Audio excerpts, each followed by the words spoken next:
Boss na mauunawaan at pasasalamatan ng hiwaga ng buhay kung hindi natin hahayaan na mangyari ang mga hindi inaasahan. Ikaw, kapuso, madalas ka bang sumubok at magbaka sakali? Dear Papa Dudut, isang magandang araw po sa inyo at sa lahat ng mga listeners sa ating mga kabarangay. Ako po si Mika, 32 years old, mother of two. Maglilimang taon na rin po akong housewife mula po kasi ng ipanganak ako. Ipanganak ko ang aking bunso 5 years ago ay napagdesisyonan po naming mag-asawa na mas makakabuti po kung manatili na lamang po ako sa bahay para matutukan po ang pag-aalaga sa aming mga anak. 2 years old po kasi noon ang panganay ko at ayaw din naman po naming iwanan sa kasambahay ang pagpapalaki sa mga bata. Bukod po dyan ay mas makakatipid din po kami sa pasweldo sa kasambahay kung ako na lang po ang magmamanage ng bahay. Bago po ako naging housewife ay nagtatrabaho ako bilang receptionist sa isang maliit na hotel kung saan ko rin po nakilala ang aking asawa na si Warren na nagtatrabaho naman bilang isang cook. Naging maayos naman po ang pagsasama namin ni Warren, Papa Dudut. Mabait po si Warren, may itsura at responsableng ama. Wala rin po siyang bisyo bukod sa paminsan-minsang mobile games. Bukod sa mga simpleng tampuhan na karaniwan naman sa lahat ng mag-asawa ay wala rin po kaming naging malaking pagtatalo sa loob ng 7 taon na pagsasama namin. Hanggang neto nga pong pagbukas ng 2020 kung saan ay parang nadamay din ang aming relasyon sa kamalasan na dumapo sa mundo. At eto na nga po sana ang gusto kong ikwento sa inyo ngayon at hingan sana ng advice kung ano nga ba ang dapat kong gawin. Totoo nga po siguro ang sinasabi nila na mararamdaman ng isang babae kung ang kanyang asawa ay may third party. At neto nga pong January 2020 ay napansin ko na may naging pagbabago sa kilos ni Warren. Nung una ay in denial pa po ako dahil sa tagal naming nagsasama ay never pa pong ng babae itong si Warren. At least, hindi ko naramdaman na may iba siya. Pero neto pong January ay kakaiba talaga ang naging kutob ko. At lingid sa kaalaman ko ay yun na nga po pala ang magiging simula ng pinakamalaking pagsubok sa pagsasama naming dalawa, Papa Dudut.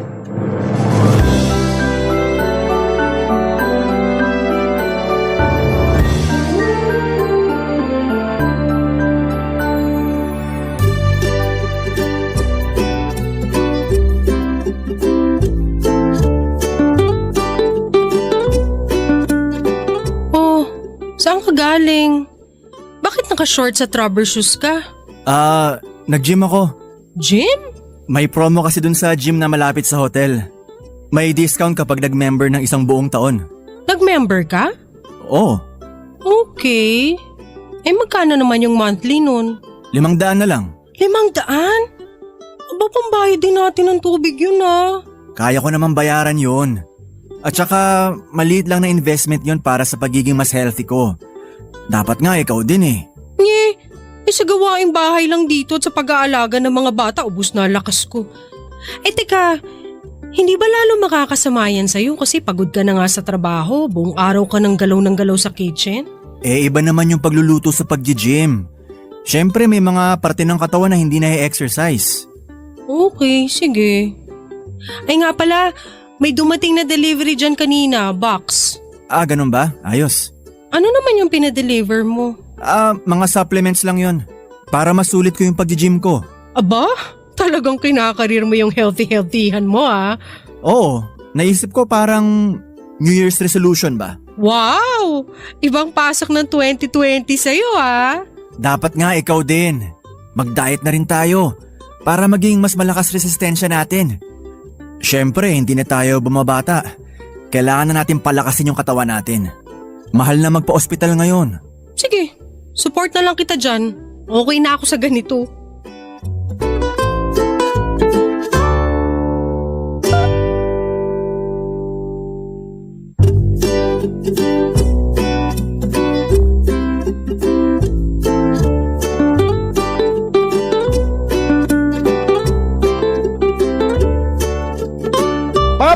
At nag-check po ako sa internet. Ang mga biniling supplements ni Warren ay nakita kong mga pampalaki sila ng katawan. Doon na po talaga ako nagtaka na parang may kakaiba. Kung ang pakay lang po ni Warren ay mas maging healthy ay bakit kailangan pa niyang magpalaki ng katawan? Para kanino? Para sa akin nga ba? O para sa sarili niya? Pero bakit parang nagmamadali siyang magpaganda ng katawan? Napakarami pong mga tanong na sumagi sa isipan ko noon, Papa Dudut, pero sinubukan ko pong magmaang-maangan at pilit na isinantabi ang mga agam-agam ko. Nang lumipas po ang mga araw ay napansin kong mas nagiging banidoso na nga po itong si Warren. At may mga bagong damit na binili, sapatos, maging pabango. Nang hindi na po ako nakatiis ay kinumpronta ko po siya tungkol dito, Papa Dudut.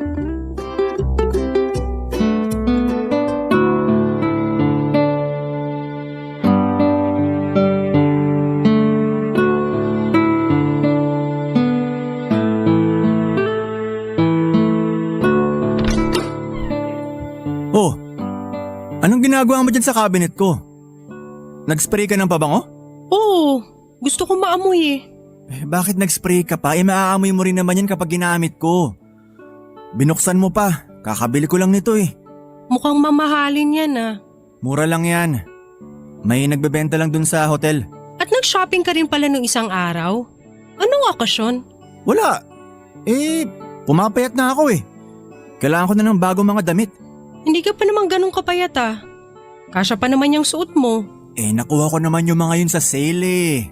Parang hindi naman. Chinek ko yung mga etiketa at resibo, parang wala namang nabawas. Teka, bakit parang may kakaiba sa'yo ngayon? Bakit parang iniimbestigahan mo ko? Wala. Nagtataka lang ako kung bakit parang bigla-bigla ka naging banidoso. Ganyan talaga ang tao. Nagbabago. Buti nga ako nagbabago for the better. Bakit? Gusto mo ba na porket matagal na tayo dapat maging losyang na ako? So para sa akin yung ginagawa mong pagpapapogi at pagpapalaki ng katawan? Syempre para sa'yo, kanino pa ba? At anong pagpapalaki ng katawan sinasabi mo dyan? Yung binili mong mga gamot no isang araw? Sinearch ko sa internet. Pampalaki pala ng katawan. Hindi naman pampalaki yun. Para lang yun masulit yung pag-gym ko. Naku sana talaga totoo yung mga sinasabi mo. Alam mo Mika, huwag ka na mag-isip ng kung ano-ano. Hindi ba pwedeng magpapogi ang mga lalaki? Ikaw rin naman, bili ka ng bili ng makeup pa. Nagagamit mo lang naman kapag nagsisimba ka. Parang ganon din ako. Basta, siguraduhin mo lang yan sinasabi mo ha. Kung di, makukuha mo talaga sa akin ang hinahanap mo. Sus! Ito talagang asawa ko. Selosa ka pala. Kasi naman kung kailan ka tumanda tsaka ka pa nagpapapogi dyan. Uy, kung makamatanda ka naman dyan, 32 lang kaya tayo. At saka, bakit ka ba galit na galit? Para sa'yo naman tong pagpapapogi ko. Sus! Ay naku, siguraduhin mo lang Warren kundi malilintikan ka talaga sa akin.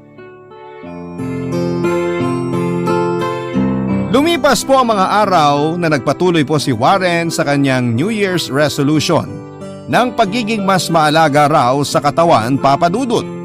Kahit na busy sa trabaho ay parang halos 3 beses sa isang linggo siya kung mag-gym.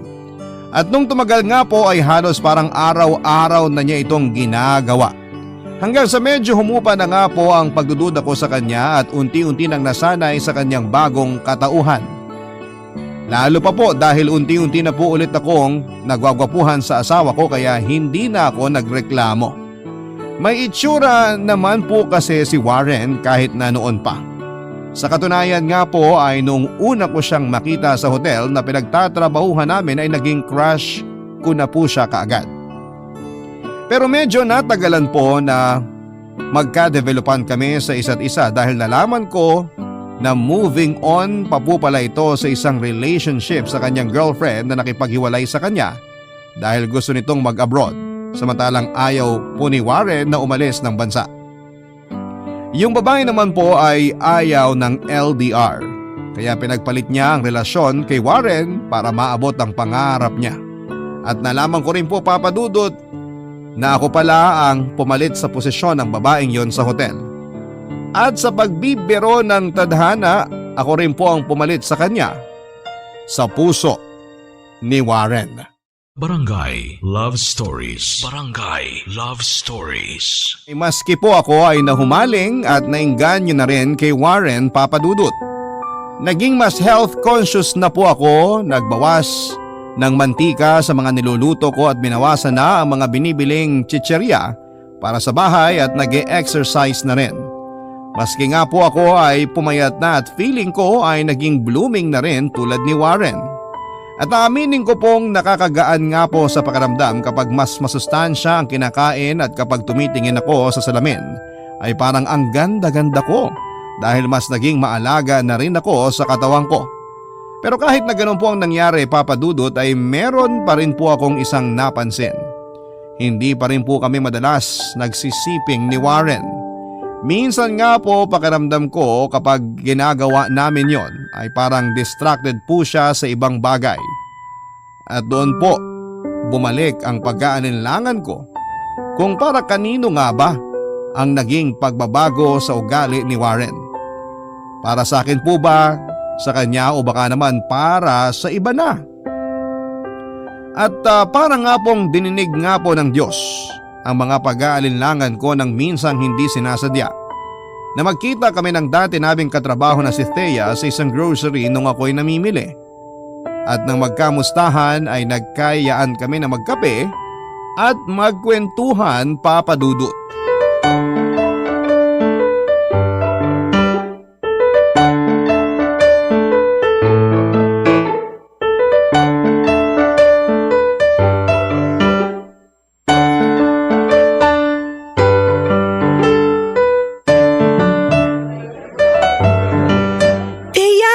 Kumusta ka na? Okay naman. Uy nga pala, libre ko na to ha. Naku, ano ka ba? Hindi na, sagot ko na. Kaka-promote ko lang din kasi sa trabaho ng isang araw. Wow! Congratulations! Eh, salamat. Pero naku, parang totoo yung kasabihan na. Pag swerte sa trabaho, malas naman sa love life. Dahil hanggang ngayon, single pa rin ako eh. Talaga? Bakit? Wala ba dun sa hotel ninyo? Naku ang babata ng katrabaho ko. Tapos yung mga kaidaran ko naman, lahat kundi may asawa na, may girlfriend na.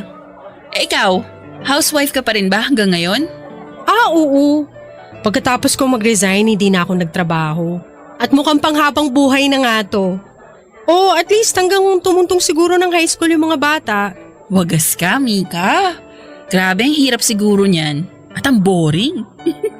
Pero in fairness ha, parang bumata ka mula nung huli tayong nagkita. Salamat. Ngayon taon kasi mas naging health conscious na kami ni Warren eh. Kaya yun, diet, exercise. That's good. Ako, naku, sobrang stress sa trabaho. Wala na akong time mag-gym. Kahit na meron naman kaming libre dun sa hotel. Buti nga, nagkita tayo ngayon. Nakahinga-hinga man lang ako. Kahit nga tuloy yung reunion ng batch namin ni Warren, hindi na ako nakapunta. Reunion ng batch nyo? Oo, sa hotel. Yung batch namin ni Warren. Diba parang kami yung mga first trainees dun? Talaga? Kailan? Di mo ba alam? Mga 2 weeks ago siguro. Teka, hindi ka ba sinabihan ni Warren? Hindi. Wala naman siyang nababanggit. Pero late na nga siyang umuwi nung isang Sabado. Ang sabi niya nagkayayaan daw sila ng inuman ng kitchen staff. Ba't kaya? O bakit? Wala. Oy, Thea, ano yan? Sabihin mo sa akin, kundi, naku! Parang wala tayong pinagsamahan ha? Hindi. Baka kasi hindi ka in-invite ni Warren kasi ayaw niyang maging awkward. Andun kasi si Ana. Si Ana? As in yung ex-girlfriend ni Warren? Oo, bumalik kasi ng Pilipinas galing Abu Dhabi. Yun nga rin yung dahilan kung bakit nagkayayaan ng reunion eh. Ganun ba? Bigla pong nandilim ang paningin ko nang marinig ko ang sinabi ni Thea, Papa Dudut. Para po akong biglang sinapak ng pagkakataon sa revelasyon ni Thea. Hindi ko na po maalala kung kailan ako huling nagselos kay Thea, siguro nung una o sa ikalawang taon namin ni Warren, Papa Dudut. Pero matapos naming magpakasal at magkaanak ni Warren ay hindi ko na po naisip ang tungkol sa ex-girlfriend ni Warren. At hindi ko rin po akalain na matapos ang 7 taon na pagsasama namin ni Warren ay bigla ulit papasok sa eksena si Ana. Buong akala ko rin po ay nakamove on na si Warren sa loob ng matagal na panahon naming pagsasama. Pero sa nabanggit pong impormasyon ni Thea ay parang hindi pa pala. At pakiramdam ko po ay parang naloko din ako sa loob ng mahabang panahon. Dahil din po sa sinabi ni Thea ay bigla ko tuloy na pagtagpi-tagpi ang mga pagbabago kay Warren. Si Ana kaya ang dahilan kung bakit biglang nakaisip na magpapogi at magpalaki ng katawan si Warren. Kinagabihan po matapos naming magkita ni Thea ay kinumpronta ko na si Warren para malaman ko na ang katotohanan.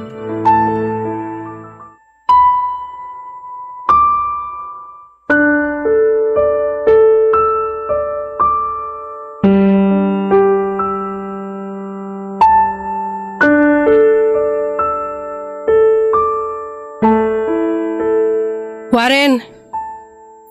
Warren! Oh, Kumising ka, may tatanong ako sa'yo. ano? Hindi ba pwedeng bukas na yan pag-gising natin? Bakit hindi mo sinabi sa akin na may reunion kayo? Ano? At bakit hindi mo sa akin sinabi na nandun si Ana? Alam ko na kasi yung magiging reaksyon mo kaya hindi ko na sinabi. Bakit mo naman iisipin na ganito ang magiging reaksyon ko? Siyempre, dahil ex ko yung tao. So kahit na more than 7 years na kayong hiwalay, kasal na tayo at may mga anak na tayo, iniisip mo pa rin na magseselos ako kay Ana, ganun ba? Oo. Hindi mo ba naisip na sa pagtatago mo ng totoo, mas lalo akong maghihinala sa'yo? Maghihinala na ano? Pwede ba, Mika? Gabing-gabi na. Ginising mo ako para dyan sa walang kakwenta-kwentang bagay na yan? Kailan mo nalaman na babalik si Ana dito? Ewan, hindi ko alam. Doon ko lang nalaman nung nag-attend ako ng reunion. Sinungaling? Anong sinungaling? Kaya kayo nag-reunion dahil bumalik si Ana sa Pilipinas? Yun ang dahilan. Siya ang nagyaya, tapos sasabihin mo na hindi mo alam? Teka, bakit ba ang dami mong alam? Sino ba nagsabi sa'yo? Huwag mo ibahin ang usapan. Hanggang ngayon nagsisinungaling ka pa rin sa akin. Hinaan mo ang boses mo. Magigising ang mga bata. Ano ba yan, Mika? So kaya ka ba bigla nag-gym? Ha? Kaya ka bigla nagpalaki ng katawan para ihanda yung sarili mo sa pagmumotel nyo? Napakabastos yung bibig mo, ha? Tumahimik ka na. Sagutin mo ako! Hindi nga! Tumigil ka na dyan sa pagiging selosa mo na wala namang batayan. Etong tandaan mo, Warren, ha? Barkado ka na sa akin. Malaman ko lang na may ginagawa kayong milagro ng Ana na yon, hindi ako magdadalawang isip na hiwalayan ka! Matulog ka na dahil ini-stress mo lang ang sarili mo dyan sa pagiging insecure at malisyosa mo. Mula po nang kumprontahin ko si Warren tungkol sa kanyang ex-girlfriend ay naging tensyonado na rin po ang samahan namin, Papa Dudut. Sa katunayan nga po, unang Valentine's date namin na hindi man lang naging romantic si Warren.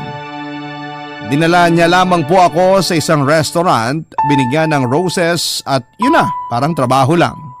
At nung naroon din po kami, halos hindi rin kami magkwentuhan at parang malayo din ang iniisip niya. Bukod pa dyan ay napansin ko rin na parang naging mas mainitin ang ulo ni Warren, Papa Dudut. Hindi na po namin napag-uusapan na muli si Ana pero patuloy siya sa pagiging cold sa akin. Maski nga po ang mga anak namin ay medyo napansin na rin ang pagbabago sa ugali ng kanilang ama. Pero pinaliwanag ko na lamang po sa kanila na pagod lamang ang tatay nila sa trabaho kaya madalas itong tahimik sa bahay. Kaya minsan ay naiiyak na lamang po ako, Papa Dudut. At ang panahon ko lang para umiyak ay kapag walang tao sa bahay namin. Kapag nasa eskwelahan ng mga bata at nasa trabaho naman si Warren. Gulong-gulo na po ang isipan ko dahil para po akong may kalaban na hindi ko naman nakikita. Pero hindi ko rin naman po alam kung dapat nga ba akong mangamba. o masyado lamang akong napaparanoid at insecure? Kagaya na nga rin ang sinabi sa akin ni Warren, Papa Dudut. Barangay Love Stories. Barangay Love Stories. Hindi ko na rin po napigilan ang sarili ko, Papa Dudut, at nag-imbestiga na ako kay Ana. Sinearch ko siya sa internet at ang kanyang mga social media accounts, pero lahat po ay naka-private at wala akong ibang makita na impormasyon. Maski po ang mga common friends nga nila ni Warren ay inestalk ko na rin ang mga social media, pero wala rin naman po akong masyadong makuhang impormasyon. Ang tangi ko lang pong impormasyon na nakuha ay may boyfriend itong si Ana. Gayunpaman ay hindi pa rin naalis sa isipan ko na kung meron nga siyang boyfriend, hindi naman ibig sabihin noon ay wala na siyang kalaguyong iba, Papa Dudut. Habang lumilipas ang mga araw ay mas lalo pong nagiging mainitin ang ulo ni Warren, Papa Dudut. At sa paglipas din ng mga araw ay mas lumalakas ang kutob ko na may kakaibang nangyayaring hindi ko alam. Isang araw dahil hindi ko na nga rin po napigilan ang sarili ko ay kinonta ko na nga pong muli si Thea at nakipagkita ako sa kanya para makakuha pa ng dagdag na impormasyon tungkol kay Ana.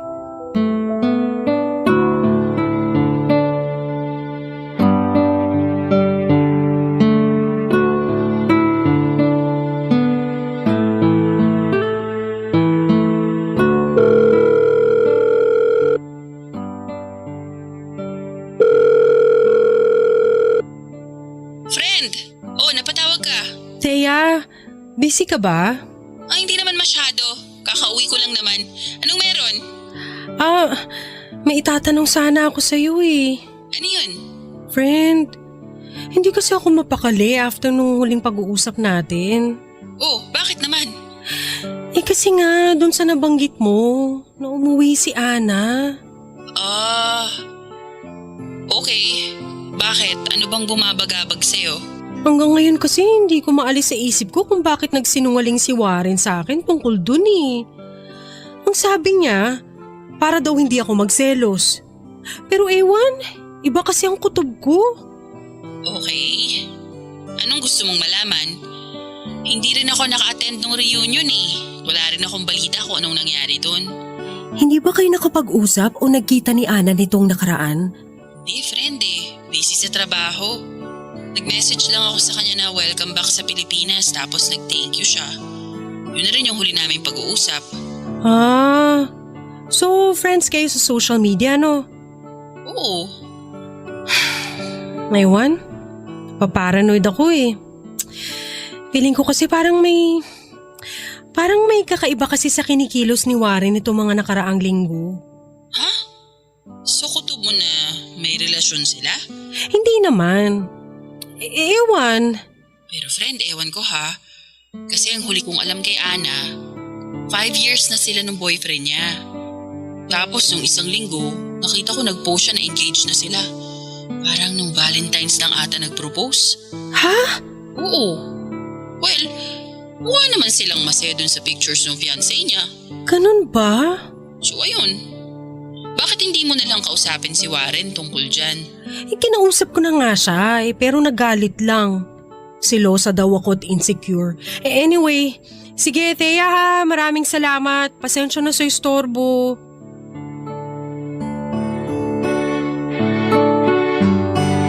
Matapos po naming mag-usap ni Thea ay magkahalong ginhawa at takot po ang naramdaman ko, Papa Dudut. Ni hindi ko nga po alam na posible palang maramdaman ang dalawang magkaibang bagay na yon ng sabay. Nakaramdam po ako ng ginhawa dahil alam kong kakasagot lang ni Ana sa boyfriend niya at ikakasal na sila. Kaya't mababawasan na ako ng kakompetensya pero nakaramdam din po ako ng pangamba na baka palaging mainitin bakit nga ba palaging mainitin ang ulo ni Warren? Ay dahil marahil ay nalaman na niyang ikakasal na ang ex-girlfriend niya. Hindi ko po kaagad kinumpronta si Warren tungkol sa natuklasan ko, Papa Dudut. Siguro may bahagi rin sa akin na natakot na baka makarinig ako ng mga bagay kay Warren na lubos na ikasasakit ng puso ko. Sinubukan ko na lamang pong isang tabi ang nararamdaman ko at pinilit ang sarili ko na mapayapa sa impormasyon na ikakasal na si Ana sa iba. Kaya't hindi na niya maaagaw pa sa akin si Warren, pero nagkamali ako, Papa Dudut. Isang gabi ay umuwi po ng lasing si Warren at dumiretso na sa kama at natulog. Doon po ay hindi ko na napigilan ang sarili ko. Naisip ko ng pagkakataon ko na rin yon para makapag-imbestiga. Chinek ko po ang cellphone ni Warren at doon na po gumuho ang mundo ko, Papa Dudut. Silipin ko nga tong phone mo kung wala ka talagang tinatago. Ano nga uli yung password niya? Text ni Warren kay Ana. Ana, mahal na mahal pa rin pala kita. Ana, please wag ka muna magpakasal. At nag-reply pa tong babaeng to. Warren, parang awa mo na. Patahimikin mo na ako. Dapat hindi na lang ako nakipagkita sa'yo. Maawa ka sa asawa mo. Warren! Warren, kumising ka dyan! Ano ba? Kumising ka, sabi! Ano ba problema? Ang ingay-ingay mo. Ano to mga message na to kay Ana, ha? Anong message? Eto! Ana, mahal na mahal pa rin pala kita. Ana, please, wag ka muna magpakasal. Ana, bigyan mo naman ako ng pagkakataon pa. Ano to mga to? Akin na yan. Ayop ka! Ayop ka! Ayop ka! Kailan pa, ha? Kailan mo pa ako niloloko? Hindi kita niloloko. So ano yan? Huling-huli ka na, itatanggi mo pa? Mahal mo pa rin si Ana! Niloko mo ako! Hindi ko sinasadya. Hindi ko sinasadya. Akala ko naka-move on na rin ako, Mika. Maniwala ka. Pero nung nakita kami, ewan ko, parang bumalik lahat. Bumalik lahat? Kaya pala babalikan mo siya at iiwan mo kami ng mga anak mo? Ganun ba plano mo, ha? Hindi. Ewan ko. Naguguluhan ako. Huwag ka na maguluhan! Lumayas ka na dito! Iwanan mo kami ng mga anak mo at sumama ka na dyan sa ano mo na yan! Hindi ko gagawin yan. Hindi mo gagawin pero yun ang gusto mong gawin, di ba? Patawarin mo ako. Hindi! Hindi kita mapapatawad! Ayaw mo umalis, ha? Ito, alisin mo lahat ng mga gamit mo dito! Umalis ka na! Puntaan mo na yung Ana na yun! Pigilan mo siya sa pagbabakasal niya! Mika, ano ba? Matulog na lang tayo. Hindi! Sa tingin mo makakatulog pa ako? Sa tingin mo makakatulog pa ako bukas? Sa isang araw o sa isang linggo? Hindi! Hindi ako makakatulog hanggat nandito ka at nakikita ko yung pagmumukha mo! Hindi ko kaya matulog sa isang bahay na kasama ang asawa ko na sa loob ng ilang taon may iba naman palang mahal! Lumayas ka! Lumayas ka na! Mika, please. Pag-usapan natin to. Wala na tayong dapat pag-usapan. Niloko mo ko, Warren. Niloko mo kami ng mga anak mo!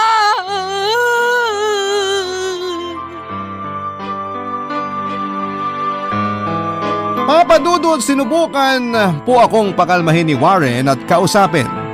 Pero hindi ko na po siya binigyan ng pagkakataon, Papa Dudut. At kinabukasan matapos ng insidenteng yon ay umalis na nga rin po si Warren sa amin at nakituluyan muna sa kanyang kapatid. Hirap na hirap din po akong ipaliwanag sa mga anak namin ang mga nangyari. Ang sinabi ko na lamang po ay kailangang umalis muna ng papa nila sa bahay dahil may trabaho ito.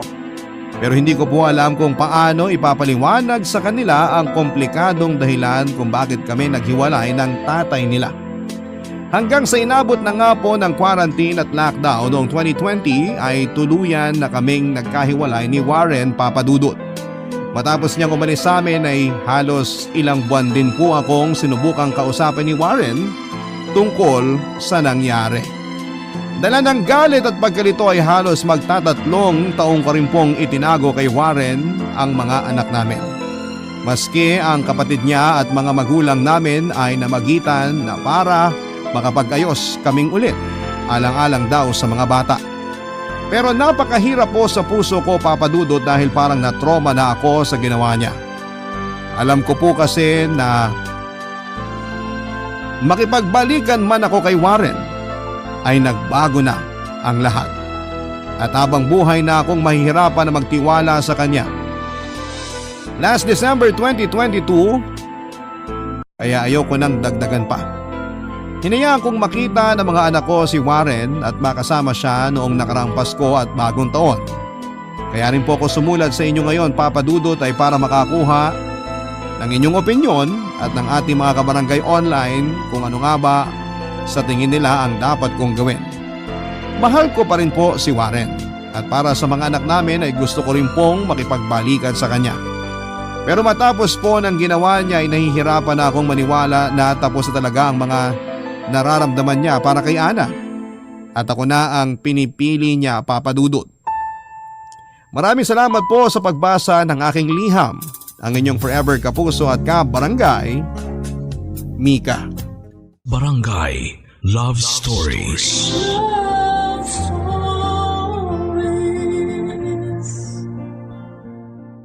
Barangay LS 97.1 Number 1 Forever!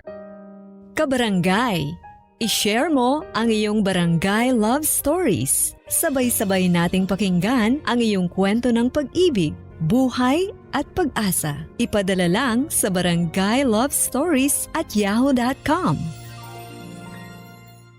Kanya tayong paniniwala pagdating sa kasal. Ang iba sinasabi na ito ay sagrado at hindi kailanman dapat mawalan ng bisa.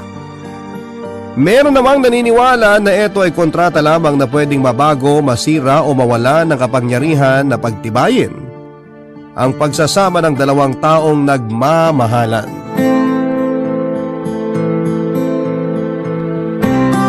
Dear Papa Dudut, hi po sa inyo at sa mga kabarangay na nakikinig ngayong tanghali. I'm Ali, 36 years old, nakatira dito sa Bulacan at nagtatrabaho sa isang finance company. College pa lamang ako ay paborito na kayong DJ, Papa Dudut. Pati na itong programa ninyo na Barangay Love Stories. Kasi palagi kayong maraming aral na naiiwan bago matapos ang sulat na inyong binabasa. Kaya naman ito, naisipan ko na rin po na magbahagi ng aking sariling kwento. Papa Dudut, medyo may pagka-workaholic akong klase ng tao. Noong makapagtapos ako ng pag-aaral, nag-focus talaga ako sa pagtatrabaho. Ako pa naman yung tipo ng tao na palaging may goal pagdating sa trabaho.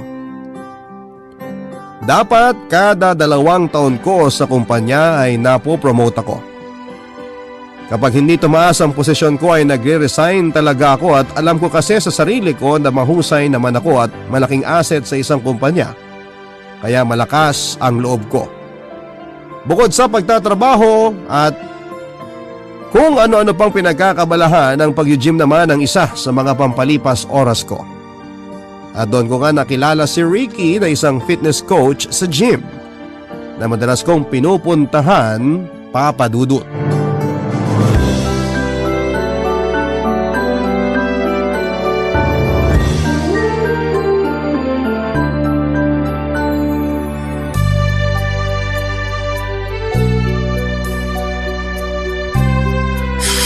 O ano?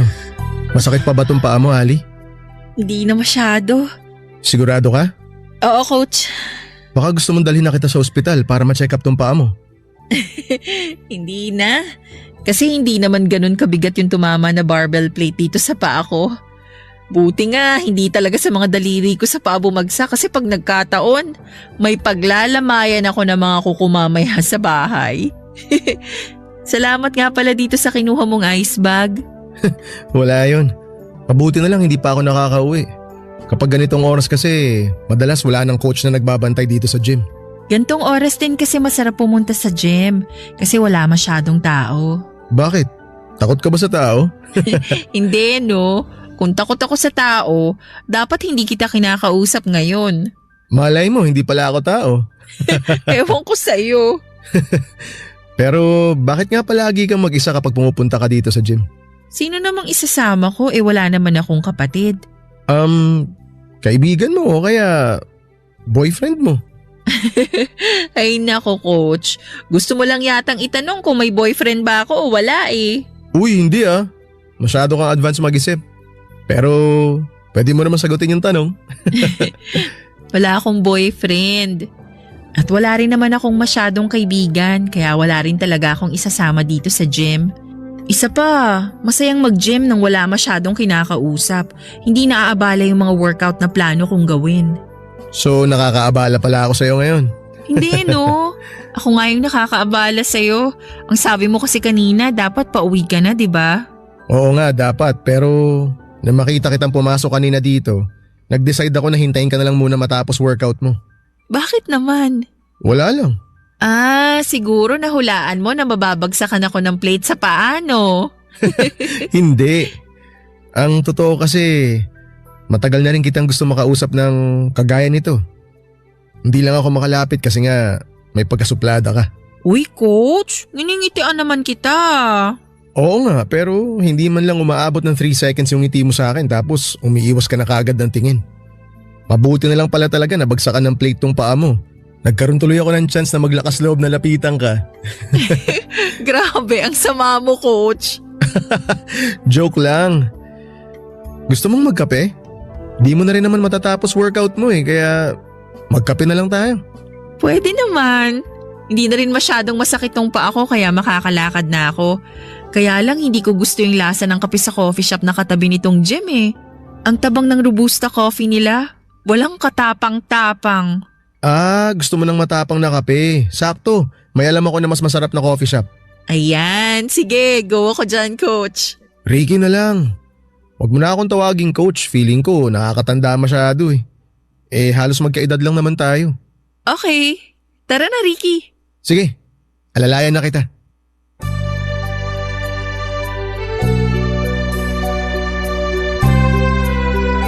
Papa Dudut, hindi naman talaga kami masyadong close ni Ricky. May pagkasuplada rin kasi ako kagaya nga ng sabi niya. Pero dahil fitness coach nga siya doon sa gym ay medyo nakakangitian ko na rin siya. Hanggang sa makita niya na nabagsakan ng 1.25 kilograms na barbell plate ang paa ko. Nabitawan ko kasi yon nang ilalagay ko sana sa isang equipment na gagamitin ko. Mabuti na lamang at hindi yan masyadong tumama sa mga daliri ko sa paa, kung hindi ay baka namatayan ako ng kuko o Papa Dudut. Kaagad naman akong nilapitan ni Ricky at tinulungan na makaupo. Wala rin kasing masyadong tao noon sa gym kasi paggabi na. Ganon oras ko rin gustong mag-gym para hindi ako masyadong naiingayan. Papa Dudut, yun ang simula ng pagiging totoong close namin ni Ricky hanggang sa manligaw na nga siya sa akin. At dahil type ko rin naman siya, hindi ko na pinatagal pa at sinagot ko na rin siya. Naging suwabe lang ang relasyon naming dalawa na hindi ko na malayang umabot na rin ng 3 taon at doon na nga namin naisipan na kumuha ng bahay na para sa aming dalawa, Papa Dudut.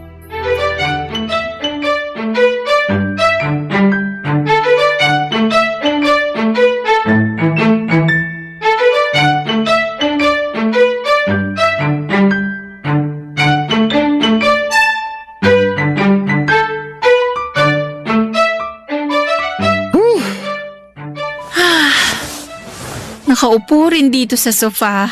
Grabe, nakakapagod tong araw na to. Sobra. Gusto mo bang magmerienda? Magtitimpla na ako ng juice saka may tinapay pa dun sa kusina. Ilalabas ko na dito sa sala. Mamaya na, dito ka na lang muna sa tabi ko.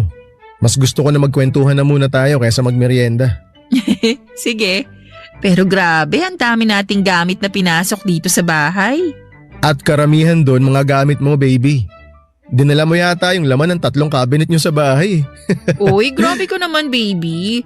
Madami lang talaga akong damit, saka dinala ko na rin yung ibang mga gamit ko sa bahay para hindi ko na masyadong kailangang umuwi doon. Ayos lang yon, baby. Kasi bahay naman natin tong dalawa eh. Lahat ng gusto mong ilagay na gamit dito, ilagay mo lang ng ilagay. Pero nakakatuwa, no?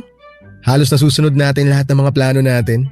Ang galing mo kasing mag-handle ng pera. Marunong naman akong mag-ipon, pero medyo magastos din kasi talaga ako. Halata nga, kasi ang dami mong damit at bag na dinala dito sa bahay natin. 4 na kahon ata yun. Ikaw kanina mo pa pinagdidiskitahan ng mga gamit ko. Uy, hindi naman. Napansin ko lang kasi. Pero tama ka sa sinabi mo. Hindi naman talaga ako kuripot pero para sa akin, kailangan na palaging nakaplano kung saan mapupunta yung bawat kinikita natin sa trabaho. Para hindi tayo magtaka kung bakit nauubos ka agad bigla, di ba? Alam natin kung saan natin ginagastos yung bawat sentimo ng sweldo natin. Diyan naman talaga ako bilib sa'yo, baby. Napakasipag mong gumawa ng plano. At marami pa tayong gagawing mga plano na magkasama. Oo, baby. Kagaya ng pagbabakasyon natin sa iba't ibang parte ng Pilipinas. O kaya pwede rin sa abroad. Tapos yung pagbili natin ng kotse kapag medyo nakaluwag-luwag na tayo. Saka pati na yung… Pagpapakasal nating dalawa. Ha? Oh, bakit parang nagulat ka? Siyempre kasama yung pagpapakasal sa mga magiging plano natin. Oo, pwede namang kasama yung kasal. Anong pwede naman? Dapat talaga kasama yun. Pwera na lang kung hindi pa ako yung nakikita mong lalaki na gusto mo makasama habang buhay. Siyempre, ikaw lang at wala nang iba. Ano lang kasi, parang medyo maaga pa para pag-usapan natin ang tungkol sa bagay na yan. Baby, hindi na tayo bumabata. Pwede na nga tayong gumawa ng bata eh. Sira ka talaga. Pinatatawa lang kita kasi parang naging seryoso ka bigla. Medyo nakakagulat lang naman kasi yung sinabi mo. Anong nakakagulat dun magkasama na nga tayo sa iisang bahay. As in bahay nating dalawa. Kaya sa tingin ko, kailangan na rin nating isama sa mga plano natin yung pagpapakasal. Kasi dun din naman tayo papunta eh. Baby, medyo nagugutom na pala ako. Parang gusto ko ng pizza. Tatawag lang ako para maka-order na ako ng merienda natin. Wait lang Papadudod, para sa akin ay okay naman ang ganong setup ng relasyon namin ni Ricky. Hindi namin kailangang madaliin ang mga bagay-bagay. May tamang oras para sa lahat. Lalo na at ramdam ko naman na pareho kaming seryoso ni Ricky sa isa't isa. Kaya mas pinagbuti na lamang namin na mag-focus sa kung anuman ang meron kami na mga oras na yon. At sa kanya-kanya naming mga trabaho. Part-timer nga lang pala si Ricky sa pagiging fitness coach at kagaya ko ay nag-uopisina rin siya. Naghati kami sa mga gastusin sa bahay, hulog sa bahay at pati na rin sa pagbabayad ng kotse na kinuha na rin namin noon. Nakakatuwa siyang kasama sa bahay kasi matipid siyang tao. Kaya mas naging wise din tuloy ako pagdating sa paggastos. Hindi niya naman ako hinihigpitan pero pinapaalala niya sa akin yung mga mas importanteng bagay na kailangan kong paglaanan ng pera. Iba na rin talaga yung may partner ka. Kesa wala akong ibang iniisip noon kung hindi ang paggastos para sa sarili ko, papadudot. Kabarangay, i-share mo ang iyong barangay love stories. Sabay-sabay nating pakinggan ang iyong kwento ng pag-ibig, buhay at pag-asa. Ipadala lang sa barangaylovestories@yahoo.com. Papadudot, hindi ko alam kung nagkataon lang ba o talagang swerte yung naging pagsasama namin ni Ricky. Dahil ilang buwan lang ang lumipas ay magkasunod kaming na-promote sa kanya-kanya naming trabaho. Para tuloy umayon ang lahat sa mga plano namin. Para tuloy umaayon ang lahat sa mga gusto namin sa buhay. Lumaki ang ipon namin tapos ay nakabili pa kami ng mga bagong gamit sa bahay. Ang sarap pala ng feeling na nakikita mo yung mga napupundar mo sa loob ng isang bahay. Hindi kagaya ng ginagawa ko dati na puro pagkain at pang shopping lang ang madalas kong pinagkakagastusan. Noong mga panahon na yon ay mas pinaghahandaan namin ni Ricky ang future naming dalawa. Since nagsasama na kami sa isang bahay na parang tunay na mag-asawa ay alam kong hindi rin imposible na magkaroon kami ng anak. Kahit pareho kaming nagkokontrol pagdating sa pagsisibing. Hindi pa rin namin masasabi noon ang pwedeng mangyari. Yun din ang isa sa gustong paghandaan ni Ricky, yung magandang buhay na maibibigay namin sa magiging anak namin Papa Dudut.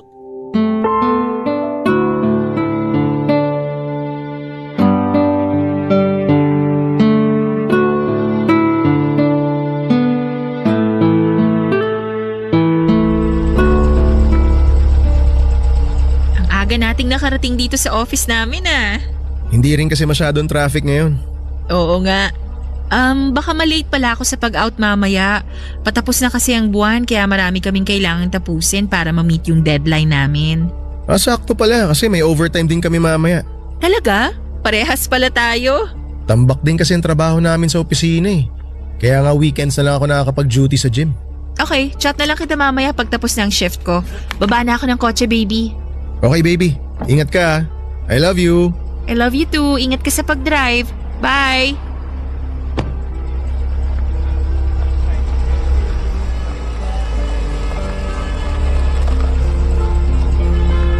Ali, sandali! Oh, Lydia! Ang aga mo yata ngayon. Walang traffic eh. Teka, bakit parang ang gulo ng buhok mo? Ay, naku! Nakalimutan ko palang magsuklay. Hinatid ko kasi yung mga anak ko sa school bago ako dumiretso dito. May program sila mamaya kaya ang dami ko inasikasong mga gamit nila. Hindi ka hinatid ng asawa mo? Ay, wala siya sa bahay eh. Nasa out of town seminar kaya mag-isa lang ako nag-asikaso sa mga anak namin. Mahirap nga yan, lalo na 3 pa ang anak ninyo. At pare-pareho pa silang nasa elementary. Eh, ikaw ba? Anong ako? Kailan ka lalagay sa tahimik na buhay? Ha? Tahimik naman ang buhay ko ah. Alam ko, ang ibig kong sabihin, kailan ka magpapakasal? Kayo ni Ricky. Kailangan pa ba yun? Ang alin? Ang magpakasal? Abay, oo naman ano. Paano kayo gagawa ng mga anak niya kung hindi pa kayo kasal? Kailan pa naging requirement ang kasal para magkaroon kami ng anak ni Ricky? Ibig sabihin, okay lang sa'yo na magkaroon kayo ng anak kahit hindi pa kayo kinakasal ni Ricky? Oo naman. Wala naman ako nakikitang problema dun. Bakit kasi ayaw mo pang magpakasal? May sarili na kayong bahay at sasakyan na. At saka kasal na lang talaga ang kulang sa inyong dalawa. Choice namin yun. Choice nyo o choice ni Ricky para magbuhay binata siya? Choice naming pareho yun. Na hindi namin dapat pinipressure ang sarili namin tungkol sa bagay na yan. Nagkakaedad na rin kayong dalawa. Bakit hindi nyo simulang planuhin man lang? Wala rin naman kasi ako nakikita na dahilan para madaliin ang mga bagay lalo na ang tungkol sa kasal. Saka sa setup namin ngayon, parang gano'n na rin naman yun. Mag-asawa na rin kami sa paningin namin at ng ibang tao. Iba pa rin kasi yung may sumpaan kayo sa harap ng Diyos o kaya may pinangahawakan na marriage contract. Marriage contract na pwede rin namang mapawalang bisa anytime. Hindi rin wala namang divorce dito sa Pilipinas. Wala nga pero may annulment naman tayo. Kaya para sa akin, wala ring saysay ang kasal na yan. Kasi nga anytime, pwede rin namang mapawalang bisa ang kasal. Isa pa, kontrata lang naman yan. Kung sa ibang babae ay napaka-importante ng kasal, iba ako, Papa Dudut. Iba ang paniniwala ko pagdating sa bagay na yon. Siguro kasi madali rin akong makontento kaya kontento na rin ako sa kung ano man ang estado ng relasyon namin ni Ricky. Saka para na rin naman kami mag-asawa talaga noon. Magkasama sa bahay na binili namin. May joint account kami sa bangko. Pinapaalam namin sa isa't isa kung may gusto kaming bilhin at kung ano-ano pa. Sapat na yon para masabi ko na masaya na ako sa buhay kasama ko si Ricky. Wala na akong ibang hahanapin pa lalo na at nagagawa namin ang mga gusto namin bilang magpartner. Nakakapag-travel kami sa iba't ibang parte ng Pilipinas tapos nakakapag-out of the country na rin kami. Minsan pinag-uusapan namin yung plano kapag nagkaroon na kami ng anak. Kung anong pangalan ang ibibigay namin sa kanya. Saan namin siya pag-aaralin at paano kami magiging magulang. Marami na kaming plano noon pero hindi kasama doon ang pagpapakasal, Papa Dudut.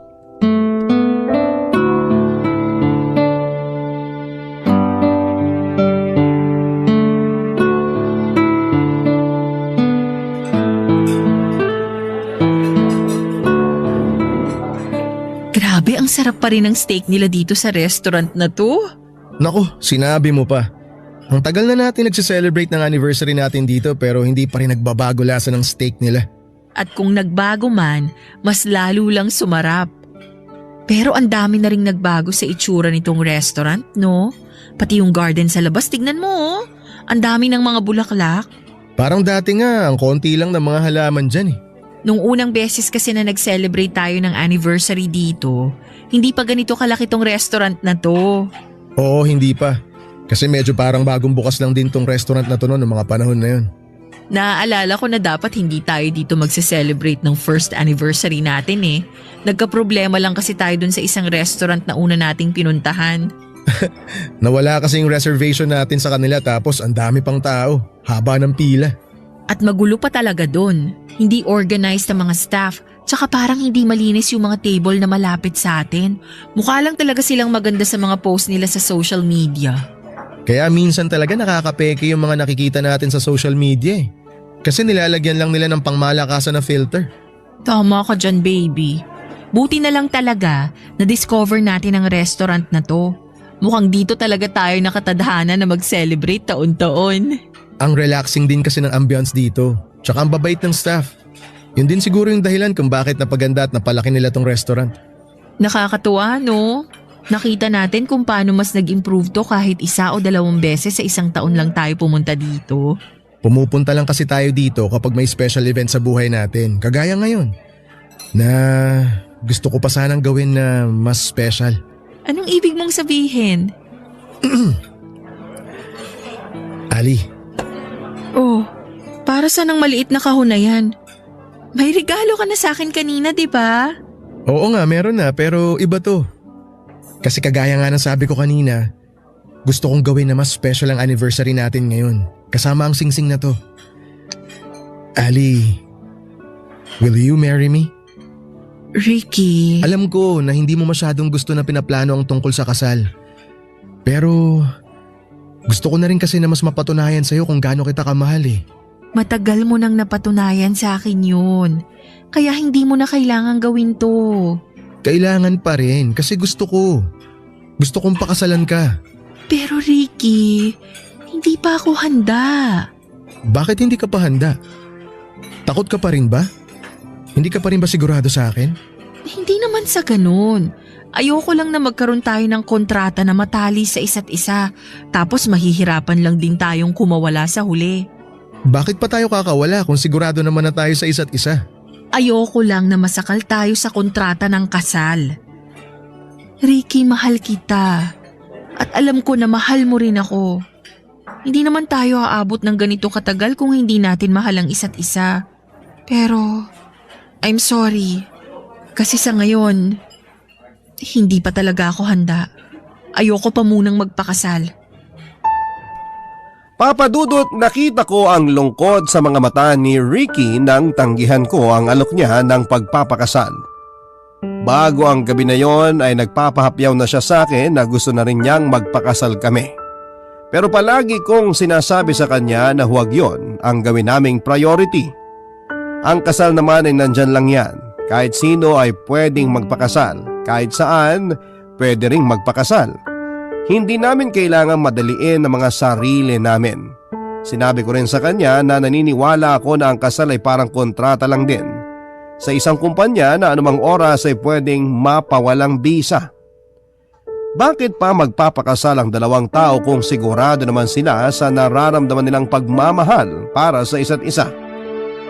Pwede kasi na maging dahilan pa yon na makaramdam sila ng pagkasakal sa relasyon nila. Pwedeng magsawa kaagad sila at bigla ang maghiwalay lang din sa bandang huli. Kaya ang pinakamahalaga lang ay yung tapat dapat sila papadudot sa kanilang relasyon at totoong masaya sila sa bawat isa papadudot. Barangay Love Stories. Barangay Love Stories. Papadudot, masasabi ko na maswerte talaga ako sa partner ko na si Ricky kasi sobrang understanding niya. Hindi niya ako pinipilit sa mga bagay na hindi ko gusto. O alam niya na hindi pa ako handang gawin. Kagaya na nga lang ng pagpapakasal. Oo, nasaktan siya at naramdaman ko yon kahit na hindi niya sabihin. Hindi naman kasi siya masalita pagdating sa nararamdaman niya, kaya naman natapos ang dinner namin sa maayos na pag-uusap hanggang sa makauwi kami ng bahay. Hindi na muna namin pinag-usapan ang pag-alok niya sa akin ng kasal.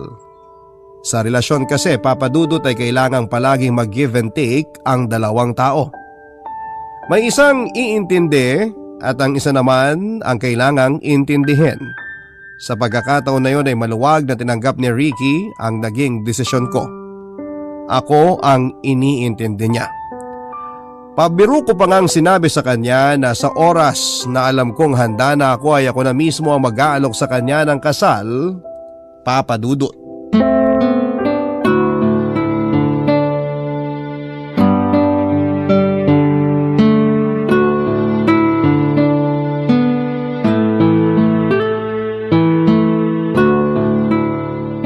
Eto na ang kape nyo. Thank you, Mommy. Walang asukal yung kape mo, Ricky. Kasi alam ko na hindi ka mahilig sa matamis na kape. Salamat po tita. Naalala niyo po pala. Kayo lang naman ang hindi masyadong nakakaalala sa akin. Kasi sobrang bihira niyong dumalaw dito sa bahay. Si Mommy, nagtatampo na naman. Hindi naman sa ganon. Mag-isa na lang din kasi ako dito sa bahay kaya medyo nalulungkot ako kapag hindi niyo ako dinadalaw. Mabuti na lang may mga bata na tumatambay dyan sa harap ng tindahan ko kaya nakakakwentuhan ko rin sila. Sorry po, medyo naging busy lang din po talaga kami sa trabaho. Alam nyo naman, kapag last week ng buwan, tad-tad kami ng deadline sa opisina. Ganon din sa trabaho ni na Ricky. Oo nga po tita. Pasensya na po talaga kung pareho kaming naging busy ni Ali sa mga trabaho namin. Hindi tuloy kami nakadalaw dito sa inyo noong nakaraang buwan. Okay lang yun. Ang mahalaga, alam ko na maayos kayo dun sa tinitirhan yung bahay. Ay, Ali, kukuha na ako nitong mahablangka na dala mo ha? Sige lang, Mommy. Tita, pwede rin naman po na kayo ang pumunta doon sa bahay namin ni Ali. Kung gusto niyo po, doon na po muna kayo matulog sa amin. Gustuhin ko man, hindi pwede kasi walang magbabantay ng tindahan ko rito. Mommy, pagpahingahin nyo naman din yung tindahan nyo kahit paminsan-minsan lang para makapag-relax din po kayo. Kaya hindi namin kayo masama ni Ricky sa pagbabakasyon kasi hindi nyo maiwan yung tindahan nyo eh. Alam mo naman na mahal ko yung tindahan ko. Mula na mag-resign ako sa trabaho ko sa bangko, yan na ang bumuhay sa ating dalawa, Ali. Sa bagay, naging malaking tulong din naman po talaga yan sa atin, lalo na nung nag-aaral pa ako. Oo, kasi hindi naman na masyadong nag-aabot ng pera yung daddy mo mula nung maghiwalay kami. Ito bang mahablangka na dala mo? Ikaw ba mismo nagluto nito, Ali? Opo, medyo hindi nga po masyadong nabuo. Kaya ayan, malagkit yung texture. Sinunod ko naman yung recipe na nakita ko sa internet. Pero hindi ko pa rin nakuha yung texture na gusto ko sana eh. Masarap naman ang lasa, anak. Kulang lang to sa cornstarch at paghalo habang niluluto mo kaya hindi masyadong nabuo. Yun din nga ang iniisip ko eh. Kaya nga po mas okay na minsan, dun muna kayo sa bahay namin para mas maturuan niyo ako ng tamang pagluluto. Gusto ko kasi talagang matutunan yung pagluluto niyo ng mga kakanin. Sige, sa susunod kakausapin ko yung isang pinsan mo na magbantay ng tindahan natin para makapunta ako sa inyo. Pero kapag nagkaanak na kayo, baka doon na talaga ako tumira sa inyo. Sabi mo yan, Mommy ha? Alam nyo, kakailanganin ko talaga ang tulong nyo pagdating sa magiging anak namin ni Ricky. Oo naman. Kailan nyo ba kasi plano magpakasal? Baka matagal pa po yun, kaya huwag na lang po nating pag-usapan. Pinag-uusapan na rin naman natin ang tungkol sa pagkakaroon nyo ng anak. Bakit hindi na rin natin pag-usapan na magiging kasal nyo? Hindi pa rin naman po namin na pag-uusapan ni Ricky, kaya change topic na lang din po muna tayo. Anak, huwag mong sabihin na tungkol pa rin sa amin to ng daddy mo. Alam mo naman na… Mami, may juice pa po ba kayo? Parang gusto ko pong mag-juice na lang kasi medyo mainit pa lang panahon ngayon. Oo, meron. Saglit lang at ipagtitimpla kita. Ako na lang po, Mami. Punta lang ako sa kusina sandali. Babalik din po ako kaagad. Papa Dudut, aaminin ko na isa sa mga dahilan kung bakit ayokong magpakasal kay Ricky ay dahil sa mga magulang ko. First love ni Mama ang daddy ko, Papa Dudut. High school pa nga lang daw ay magkarelasyon na silang dalawa. Kaya naman na makagraduate sila at magkaroon ng maayos na trabaho ay kaagad na rin silang nagpakasal. Naging masaya naman daw ang pagsasama nila bilang mag-asawa lalo na nang dumating ako sa buhay nila. Wala nang araw silang mahihiling pa noon kasi kumpleto na ang pamilya namin. Hanggang sa napansin ko na napapadalas ang pag-aaway ni na mommy at daddy. Noong 14 years old na ako, Papa Dudut, pinag-aawayan nila mula sa malaki hanggang sa maliit na bagay. Kagaya na lamang ng mga gawaing bahay o kung sino sa kanila ang kukuha ng card ko sa school. Hanggang sa naghiwalay na nga silang dalawa, Papa Dudut. Buwan bago ako graduate ng high school. Imagine that. Ilang dekada na silang magkarelasyon at kung kailan mag-asawa na sila, kasal sa simbahan at may anak na, ay saka pa nila naisipan na maghiwalay. Walang nagawa ang kontrata ng kasal sa paglaho ng nararamdaman nila para sa isa't isa. Ilang beses ko rin pong narinig sa kanila noon na nagsisisi silang nagpakasal sila. At natatakot ako na dumating kami ni Ricky sa ganung point ng buhay namin, Papa Dudut.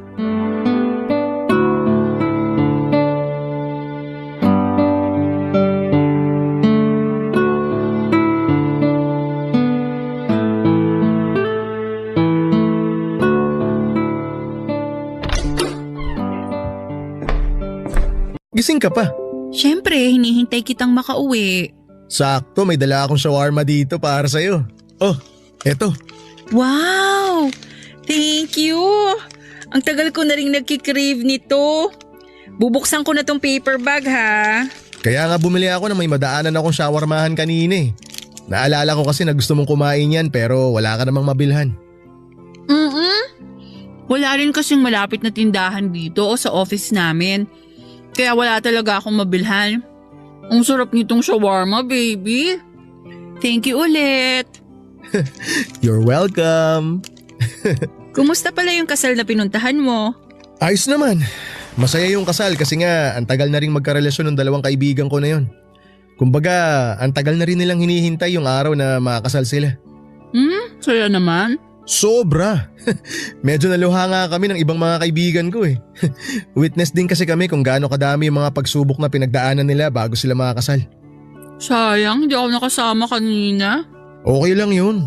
Biglaan din kasi kasal nila, kaya pati yung pag-invite nila sa akin, biglaan din. Ayun na nga eh. Kaya hindi rin na-approve ang request ko na vacation leave. Gusto ko pa naman sanang makita rin kung gaano kasaya yung mga kaibigan mo habang kinakasal sila. Pwede mo pa rin namang makita yun kapag tayong dalawa na yung ikakasal. Wait lang ah. Bigla akong nauhaw. May lata ng soft drink dyan sa paper bag. Binili ko kasama ng shawarma. Ah, meron ba? Oo, meron. Uy, meron nga. Di ko napansin. Sige, sandali. Buksan ko lang to. Alam mo ba, baby? Tinatanong rin ako ng ibang mga kaibigan ko kanina kung kailan daw ba tayo magpapakasal. Oh, bakit ka naman nila tinatanong? Hindi pa naman ako buntis. Kaya rin bigla ang nagpakasal yung kaibigan mo. Kasi buntis na yung babae, di ba? Oo nga, pero mahal din naman nila yung isa't isa kaya dun din naman ang punta nila. Napaaga lang ng konti kasi nga ang plano nila, sa susunod na taon pa talaga sila magpapakasal. Pero at least, nasa plano na talaga nila ang pagpapakasal. Ano namang ibig mong sabihin? Parang may iba kang gustong iparating sa akin ah. Wala naman, naisip ko lang na bakit hindi na rin natin simulan ng pagpaplano para sa kasal nating dalawa? Ricky, sinabi ko naman na sa'yo na wala pa nga sa isip ko yan. Marami pa tayong ibang bagay na pwedeng planuhin para sa ating dalawa. Bakit hindi pa natin isama ang kasal dun? Kasi ayoko nga, okay? Ano bang mahirap intindihin dun? Ano rin bang mahirap intindihin sa gusto na kitang pakasalan kasi mahal kita, Ali? Alam ko naman na mahal mo ko. Pero pwede naman tayong magmahalan ng hindi nagpapakasal, di ba? Nang hindi tinatali ang relasyon natin sa isang kontrata. Hindi lang naman basta isang kontrata ang pagpapakasal eh. Pwes para sa akin kontrata lang yon. Kontrata na pwedeng masira o mapawalang bisa anumang oras. Ricky, magiging honest na ako sa'yo. Sorry pero hindi talaga ako naniniwala sa kasal. Siguro nga, hindi pa talaga ako handa kagaya ng palagi kong sinasabi sa'yo. Pero kung mahal mo talaga ako, irerespeto mo yung desisyon ko. Papadudot nang kausapin ako ni na Mommy at Daddy tungkol sa plano nila noon na paghihiwalay. Isa lang ang naging tanong ko. Bakit nila naisipan na maghiwalay kung kailan may anak na sila? Humingi sila ng sorry sa akin at sinabi nila na nahihirapan na raw silang pakisamahan ng isa't isa. Hindi na raw kasi nila may balik ang pagmamahal nila para sa isa't isa, Papadudot. Pero nangako naman sila na magiging maayos pa rin ang pakikitungo nila sa bawat isa, lalo na bilang mga magulang ko. Umalis si Daddy sa bahay at naiwan ako na kasama si Mommy. Paminsan-minsan ay dinadalaw niya ako at lumalabas kami pero hindi nakasama si Mommy. Papadudot, ilang taon ang lumipas, nagkaroon na ng bagong pamilya si Daddy at si Mommy naman ay nanatiling single. Hindi na raw niya kailangan ng bagong karelasyon dahil kontento at masaya na siya na kasama ako. Dahil nagkaroon na ng ibang mga anak si Daddy ay lumit na ang sustento na ibinibigay niya kay Mommy para sa akin. Hindi naman yun naging problema kasi magaan ang buhay namin noon. Pero medyo natagalan ang pagproseso ng kanilang annulment. Kahit na hindi na nila mahal ang isa't isa ay nanatili silang nakatali at kasal pa rin. Naging komplikado pa ang sitwasyon. Lalo na magkaroon na nga ng bagong pamilya si Daddy. Doon ko talaga naisip na ang kasal naman pala ay hindi talaga simbolo ng pagmamahalan. Kasi kung oo, dapat hindi ng pamilya.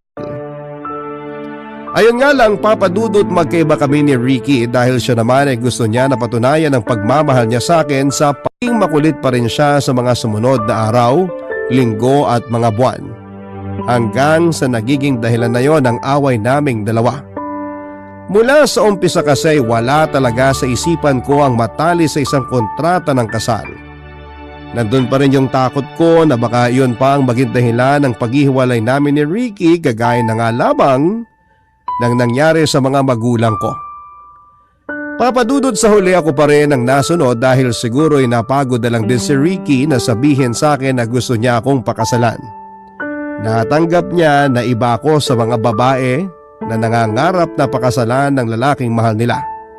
Dahil ang mahalaga lang naman sa akin, yung tapat kami sa isa't isa at nagkakaintindihan pa rin kami. Yung magiging open kami sa mga isyu namin sa relasyon pati na sa nararamdaman namin. Alam ko kasi na isa yon sa paraan para mas lalong maging matibay ang pagsasama namin. Sa ngayon, Papadudot, 6 na taon na ang relasyon namin ni Ricky at may isang anak na rin kami. Wala pa rin sa isipan ko ang pagpapakasal at tanggap na yon ng partner ko. Iba talaga kapag naiintindihan ka ng taong mahal mo. Pakiramdam ko kasi naging daan yon para mas lalo ko siyang mahalin. Hindi naman kasi kailangan na palagi tayong sumunod sa mga paniniwala. Ang mahalaga ay panatilihin yung matatag ang inyong pagmamahalan. Magbigay ng tiwala, respeto at totoong pagmamahal sa bawat isa. Hanggang dito na lamang po ang sulat ko, Papadudot, ang inyong forever kapuso at kabarangay, Ali. Barangay Love Stories.